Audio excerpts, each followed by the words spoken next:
पत्थर की चोट से हर शीशा टूट जाता है, पत्थर की चोट से पत्थर ही टूट जाए वो शीशा तलाश कर। इकबाल तेरी कौम का इकबाल खो गया, इकबाल तेरी कौम का इकबाल खो गया, माजी तो सुनहरा है मगर हाल खो गया।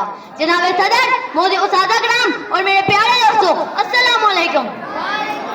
आज की मेरी तकरीर का मौजू शायर मिल्लत, शायर मशरिक अल्लामा मोहम्मद इकबाल है। सदर अली वकार, अल्लाह ताला जब किसी कौम पर एहसान करता है, इकबाल जैसे मर्द कलंदर, हदीम मुमकिन और मुसव्वर अता करता है। इकबाल जैसी हस्तियां माए हजारों साल बाद पैदा करती हैं। अल्लामा इकबाल 9 नवंबर 1877 को सियालकोट में पैदा हुए।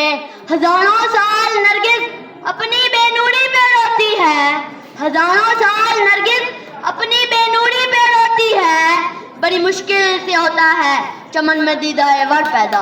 इकबाल एक सच्चे आशिक रसूल थे, वो मुबल्लिग इस्लाम थे, वो एक अजीब शायर थे।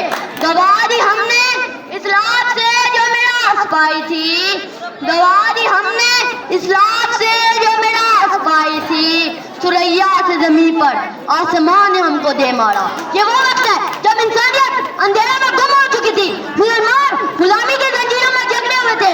उस वक्त अल्लामा इकबाल ने अपनी शायरी के जरिए सोई हुई कौम को जगाया, पाकिस्तान का खौफ देखा, मुसलमानों में अलग वतन का जज्बा पैदा किया।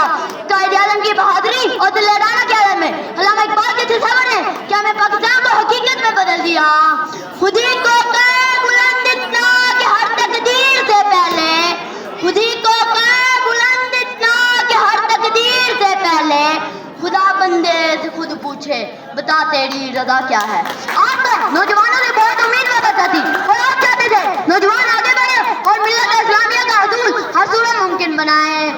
जवानों को मेरी आहें सहर दे, जवानों को मेरी आहें सहर दे, फिर इन शाहीन बच्चों को बालों पर दे। खुदाया मेरी आरज़ू यही है, खुदाया मेरी आरज़ू यही है, मेरा नूरे बसीरत आम कर दे। अल्लामा इकबाल ने हमारे लिए अलहदा वतन की जो शम्मा जलाई थी, उसकी रोशनी खुद तो ना देख सके, मगर हमारे लिए अलहदा वतन का हसूल मुमकिन किया। अब ये हमारी जिम्मेदारी है, हम इकबाल के पैगाम को आम कर दें, मतलब पाकिस्तान की तरक्की में बढ़-चढ़ हिस्सा लें। मैं अपनी तकरीर के इख्तिताम शेर से जाऊंगा। ज़मीर जाग जाता है अगर जिंदा हो इकबाल, ज़मीर जाग जाता है अगर जिंदा हो इकबाल, कभी गुनाह से पहले कभी गुनाह के बाद। आपकी समाइतों का